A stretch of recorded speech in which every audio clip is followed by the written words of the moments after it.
வணக்கம். நான் உங்கள் எம்சி பிரகாஷ். எனக்கு தெரிஞ்ச சில விஷயங்களை உங்களோட பகிர்ந்துக்கலான்னு இருக்கேன். ஒரு சின்ன சிறுகதை ஒன்று பார்க்கலாம். ஒரு மரங்கொத்தி பறவை இருக்கு இல்லைங்களா, அந்த மரங்கொத்தி பறவையை நிறை மாத கர்ப்பிணி, அதாவது முட்டை வச்சு அடகு காக்கிற அந்த சுச்சுவேஷனில் இருக்கும்போது அது எங்கே கூடு கட்டலான்னு சொல்லிட்டு தேடி அலைஞ்சிட்டு இருந்தது. அது வாழ்ந்த இடத்துல சரியான இடங்கள் கிடைக்கல.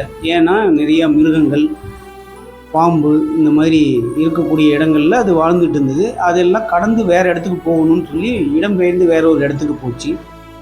போகும்போது ஒரு பெரிய மரம் இருந்தது. அந்த மரத்தில் போயிட்டு பார்த்தா மரத்தில் நிறைய பொந்துகள்லாம் இருந்துச்சு. அதுக்கு தனக்கு தேவையான ஒரு இடத்த தேர்ந்தெடுத்து போய் அதில் கூடு கட்டி அதில் முட்டை வைக்கலான்னு சொல்லிட்டு பார்த்துச்சு. அதுக்கு அந்த மரத்திட்ட என்னன்னா பர்மிஷன் கேட்டுச்சு. அதுக்கு அந்த மரம் என்ன சொல்லிச்சுன்னா, என்னுடைய இடத்துல நீ கூடு கட்டாத, வேறு இடத்துக்கு போய் தேடிக்கோ, இங்கே நீ கட்டக்கூடாது அப்படின்னு ரொம்ப ஸ்ட்ரிக்டாக சொல்லிடுச்சுங்க. சொன்ன உடனே இந்த மரங்கொத்தி பறவைக்கு ரொம்ப கோபம் வந்துருச்சு. என்னடா நம்ம இவ்வளோ தூரம் தேடி அலைஞ்சு திரிஞ்சு நமக்கு கரெக்டாக இருக்கக்கூடிய ஒரு இடத்த தேடி கண்டுபிடிச்சி வந்தோம்னு சொல்லி பார்த்தா கடைசியில் இந்த மரமும் நமக்கு கை கொடுக்காமல் போகுதுன்னு சொல்லி பக்கத்தில் இன்னொரு மரம், சின்ன மரமும் ஒன்று இருந்தது. அந்த மரத்துக்கிட்ட போயிட்டு கேட்டிருக்கு, நான் இந்த மாதிரி கூடு கட்டி உன்னுடைய இடத்துல நான் தங்கிக்கலாமா அப்படின்னு சொல்லி கேட்ட உடனே அந்த மரம் சொல்லிச்சுக்கலாம், என்னுடைய இடத்துல நீ தங்கிக்கலாம் தாராளமா அப்படின்னு சொல்லி அந்த பறவைக்கிட்ட அந்த சின்ன மரம் சொல்லிச்சுக்கலாம். இப்போ இது கொஞ்சம் கொஞ்சமாக கொத்தி அதில் ஒரு கூடு கட்டி முட்டையை வச்சு அடகாத்து குஞ்சு பொறிச்சிருச்சு. குஞ்சு பொறிச்ச உடனே பார்த்தீங்கன்னா ஒரு பெருத்த மழை, காற்று, அளவிரியாத ஒரு காற்று, புயல் மழையான மழை வந்தது. அதில் தன்னுடைய குஞ்சுகளை ஃபுல்லாக பாதுகாப்பாக தன்னுடைய ரெக்கைகளை எல்லாத்தையும் விரித்து பாதுகாத்துட்டு இருந்துட்டு காலையில் எழுந்து வெளியில் அதெல்லாம் அந்த மழை புயல் காற்று எல்லாம் குறைஞ்சதுக்கப்புறம் வெளியில் எட்டி பார்த்துருக்கு. எட்டி பார்த்தா அந்த பெரிய மரமாக இருந்தது இல்லைங்களா, அந்த மரம் உடஞ்சி கீழே விழுந்து கிடந்திருக்கு. அப்போது இந்த குருவி சொன்னதுங்களா அந்த மரத்தை பார்த்து, எனக்கு உதவி பண்ணாமல் போனியே, உன்னுடைய நிலைமை எப்படியாச்சு பார்த்தியா அப்படின்னு சொல்லி அந்த குருவி அந்த பெரிய மரத்தை பார்த்து கேட்டுச்சுங்களாம். அப்போது அந்த மரம் சொல்லிச்சுங்களாம், சிரிச்சிட்டே ஒரு சிரிப்பு சிரிச்சுட்டு சொல்லிச்சுங்களாம், நான் வாழ்ந்து முடிஞ்சு கடைசி காலகட்டத்தில் இருக்கிறேன்.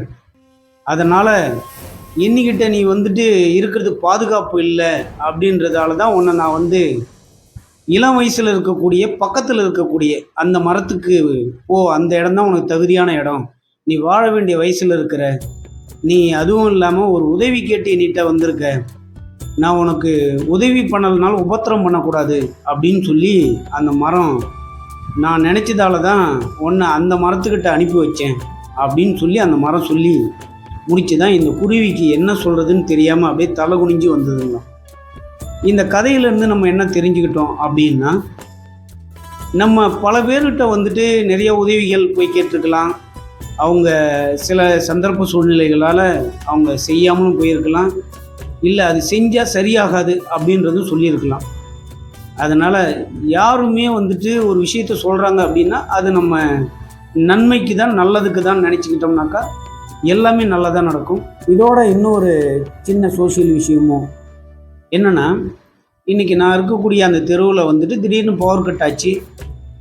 என்ன ஏதுன்னு தெரியலன்னு சொல்லிட்டு சரி ரூமில் உட்காந்துருக்க முடியலன்னு சொல்லி வெளியில் வந்தோம். வெளியில் பார்த்தா தான் தெரிய வந்தது, ஈபிக்காரவங்க எல்லாமே இருக்காங்க இல்லைங்களா, அவங்க ஈபி லைனில் மோதக்கூடிய அந்த மரங்களை ஃபுல்லாக பவர் ஆஃப் பண்ணிட்டு வெட்டிகிட்டு இருந்தாங்க. அதில் சில பேர் முருங்கை மரங்கள் அந்த மாதிரி நட்டுருந்தாங்க வீட்டுக்கு முன்னாடி மரம் நடுறதுன்றது நல்ல விஷயங்கள் தான்.